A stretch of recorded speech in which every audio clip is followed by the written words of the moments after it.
Христианские притчи. Наследие святых отцов.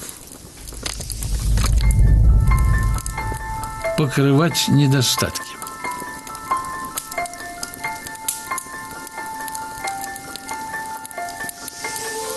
Как-то спросила одна женщина у Амвросия Оптинского: «Как это вы, батюшка, не только не гневаетесь на тех, кто о вас нехорошо говорит, но и продолжаете любить их?» Старец долго смеялся и сказал: «У тебя был маленький сын.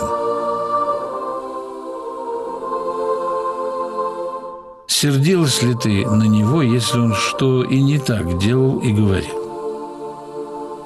Не старалась ли, напротив, как-нибудь покрывать его недостатки?»